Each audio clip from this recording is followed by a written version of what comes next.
Tonight's headlines. Senator Miriam Santiago calls Ruby Tuazon the perfect state witness. The Supreme Court settled its oral arguments concerning the power rate hike. Michael Martinez earns praises for his Sochi Olympics performance. A man stealing cable wires got electrocuted, fell and was impaled.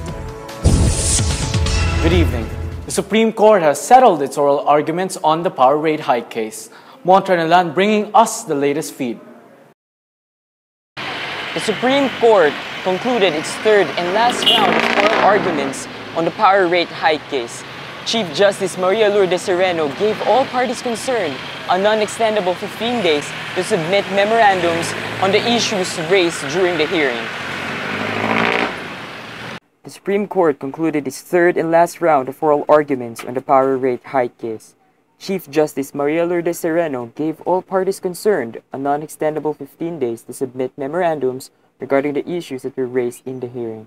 Justices of the Supreme Court questioned the government lawyers representing public respondents, including the Department of Energy, the Energy Regulatory Commission, and the National Grid Power Corporation. ERC Chairman Maria Zenaida Ducut was questioned about ERC ordering Meralco to maintain its 7 pesos and 37 centavos per kilowatt-hour generation charge for the January 2014 billing. Ducut said that ERC would require Meralco to reconsider its original demand of 9 pesos and 11 centavos per kilowatt-hour generation charges. Associate Justice Marvic Leonen questions Ducut whether the ERC had any specific regulations to ascertain the real generation charges by a recomputation, and if in case, would ERC recommend the administered price.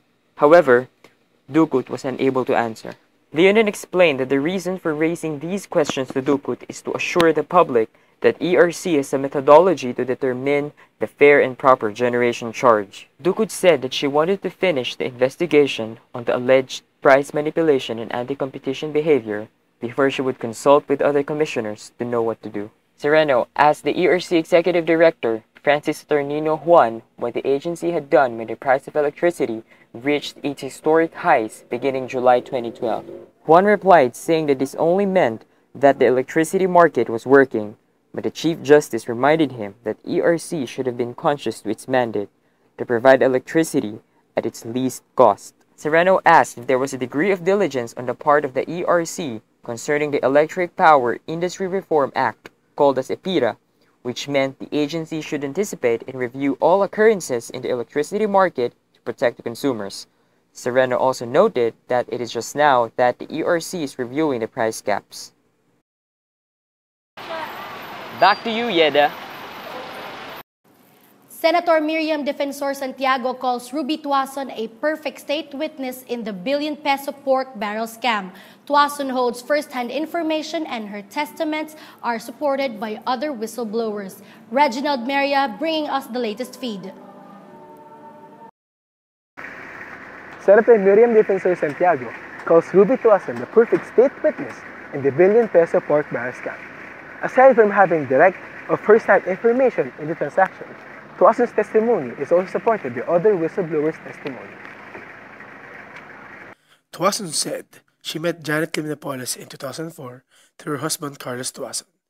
Napoles contacted Tuazon asking to be introduced to Senator Jingoy Estrada. Ruby Tuazon was a former Social Secretary of then-President Joseph Estrada, father of Senator Jingoy Estrada. In her testimony, Tuazon said she personally delivered 8 to 10 million pesos of Senator Jingoy Estrada's kickback in his office in the Senate.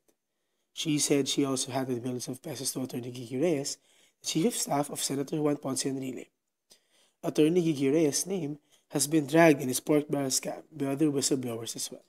Tuazon said she would meet with Reyes in restaurants in Makati and Taguig, and sometimes in Reyes' house. She also mentioned that sometimes Enrile will be there and have a cup of coffee while she and Reyes are having their transaction. Senator Miriam Defensor, in her interpellation in the Senate Blue Ribbon Committee, herein expressed her opinion on Enrile's presence in the said transactions, saying, even assuming for the sake of argument that Enrile was just sitting or drinking coffee or smiling fatuously, his mere presence is sufficient to convince the court to a moral certainty that he was the mastermind pulling the strings of Reyes so that they could profit from the scam. Attorney Gigi Reyes left the country, preceding to the whistleblowing of the pork barrel scam. Tuason also said she too left for abroad as she is scared for her own security. She then came back on February 7, 2014 from the United States saying, "I felt so guilty. I don't want to die with 80 million Filipinos hating me. I don't want to die with my grandchildren being ashamed of me. So I have to do something. I have to correct my mistakes." Tuason offered to serve as state witness for the pork barrel scam. However, Santiago reminded Tuason that she is not yet officially considered a state witness, but Santiago says that she is confident Tuason will be an official state witness considering what has been happening so far as the hearing and testimony is concerned. Reginald Meria reporting from the Senate of the Philippines, Pasay City. House Justice Committee approved security and benefit bill for whistleblowers and state witnesses. Maballo reporting from the Congress. House Justice Committee approved security and benefit bill for whistleblowers and state witnesses. As whistleblowers play a very important role in such important investigations like the current pork barrel scam, the House Justice Committee thought of measures such as relocating state witnesses and changing their identities at the cost of government expense. This bill also features a change of personal identity, which may include a change in physiological appearance or change of name. A new provision, you could even undergo a change of sex. Changing the physical appearance of the witness could entail plastic surgery, says House Justice Committee Chairman and Iloilo Representative Neil Tupas Jr. But this bill will also penalize fake witnesses. If a witness desists or contravenes his original affidavits, fails to appear during hearings without valid reason, or if a witness refuses to cooperate in the investigation or give false and misleading testimony. Imprisonment of 4 to 6 years will be imposed on the witness. In addition to that, the witness shall be required to pay back all the expenses for his protection. For genuine state witnesses, this bill will grant rewards amounting to 50,000 to 200,000 pesos, depending on their level of participation. If witness revelations lead to filing of cases of plunder, forfeiture of ill-gotten wealth, malversation, and the like, the witness will be entitled to an additional 10% of the amount that will be recovered. However, some have early on expressed their skepticism about the bill. In the hearing, Deputy Ombudsman Gerard Mosquera said about the reward stated in the bill that it would create an industry of bounty hunters instead of encouraging the people to perform their civic duty. With regards to penalty, Mosquera said, the penalties might discourage whistleblowers, fearing that if the case stemmed from the whistleblower's expose was dismissed, this might cause retaliation. Tupas answered Mosquera saying that penalties should only scare away fake whistleblowers and that the dismissal of a case did not necessarily mean false information was provided. Miguel Baluyot, House of Representatives, Quezon City, back to studio.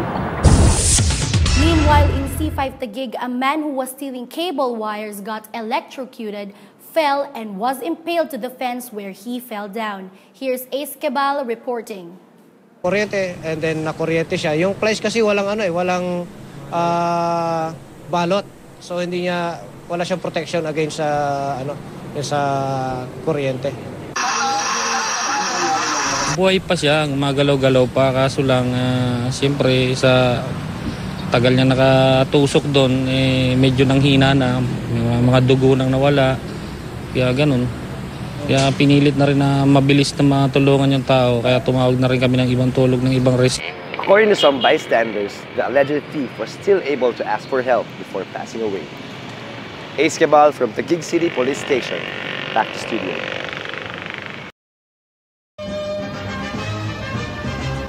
For World News, Ukrainian President Viktor Yanukovych missing in action. Ukrainian President Viktor Yanukovych left the capital, Kiev, a sign that it may not be a temporary departure. The presidential residence was abandoned and now appears to be under the control of protest groups. Some people guarding the gates because they say the residence now belongs to the Ukrainian people, and they believe inside are evidence that will prove the corrupt rule of Yanukovych over the last few years.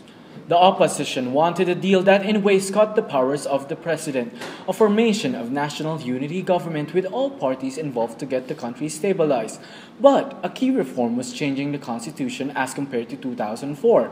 Where the president didn't have much power, the president was held in check by the parliament. So the president should have fewer powers than he used to. The prime minister and the parliament will have more. The opposition got their demands, but the reason why these people are still protesting in the street is because they want these demands to happen really quickly. The president is believed to be in the eastern part of Ukraine, the part of the country close to Russia, as this part of the country is where Yanukovych's allies are. British Foreign Secretary described these events as extraordinary developments in Ukraine. Lawmakers followed a dramatic move ordering the release of Ukrainian opposition icon and former Prime Minister Yulia Tymoshenko. Tymoshenko was sent to prison for abuse of power, sentenced in 2011 for imprisonment of 7 years. Tymoshenko delivered a speech in a wheelchair at Kiev's Independence Square, saying to over 50,000 people, "You are heroes. You are the best of Ukraine." The U.S. government welcomed Tymoshenko's release, saying, "A speedy recovery as she seeks the appropriate medical treatment that she has long needed and sought." The crisis had erupted in November when President Yanukovych scrapped the pact that makes the country closer with the European Union in favor of the developing ties with Russia.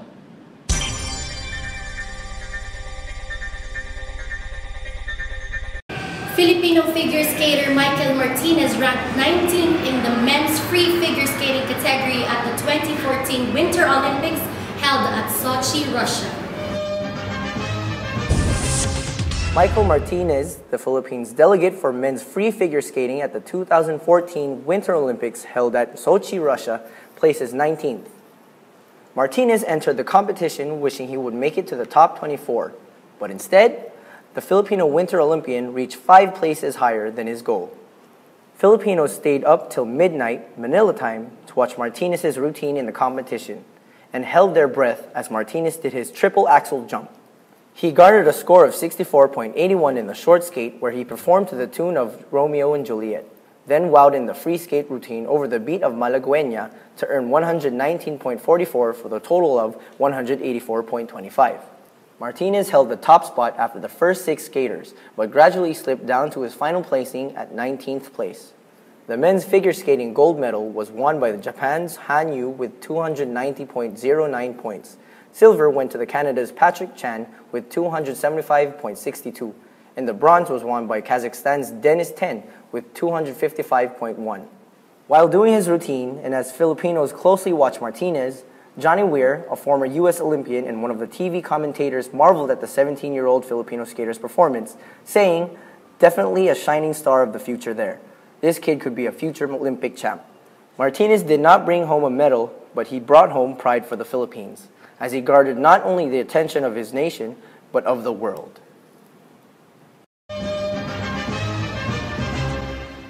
Vice Ganda confirms misunderstanding with fellow Showtime host Karil on Aquino and Nabunda tonight. Vice also reveals the reasons behind the misunderstanding. Comedian and TV show host Vice Ganda admits that there is a misunderstanding between him and its Showtime co-host Karil. In the middle of January 2014, netizens noticed a gap between the two hosts who were formerly very close, even forming a love team that their fans grew to love. On the late-night show Aquino and Nabunda tonight, Vice also reveals the reasons behind the said rift. Karil apparently failed to show up during the victory party of Vice Ganda's MMFF movie, Girl, Boy, Bakla, Tomboy. The love team's tampuhan hit pause when their fellow It's Showtime co-host Vong Navarro got involved in an accident. However, Vice chose to speak up after Karil's fiancée, Yael Yuzon, said something about their tandem, Vice Real, that really offended him. Fans of the It's Showtime hosts hope that whatever misunderstanding there is between the two will be fixed real soon. Abby Kalayag bringing you the latest feed. Turkish parliament and other parliaments brawling on the chamber. Here's John Ray Santiago reporting. Turkey's legislators from Prime Minister Recep Tayyip Erdogan's ruling party and the main opposition Republican People's Party brawl during a heated debate in parliament, shortly before lawmakers pass a law increasing government control over the appointment of judges and prosecutors. What is it about government officials brawling it out in the floor? It's not just Turkey, but India's parliament as well erupted in chaos over a bill. Lawmakers started shouting and pepper spraying the chamber. In Taiwan, punches fly and water thrown out in the Taiwanese parliament in the debate about nuclear power. And even in Japan, a lawmaker showed his martial arts skills over a fight. We're lucky this sort of politician's action star stunt didn't happen yet in the Philippines. Although there are constant word war in the Congress and Senate, Senator Miriam Santiago and Senator Juan Ponce Enrile haven't gone that far brawling it out like what happened elsewhere. But imagine a brawl in the Philippine Congress. Whew! Surely every lawmaker would want to be on Manny Pacquiao's side. And that is it for tonight. I am Ram Tabasco. And I am Yeddah Marcos, bringing you all the latest on your Newsfeed.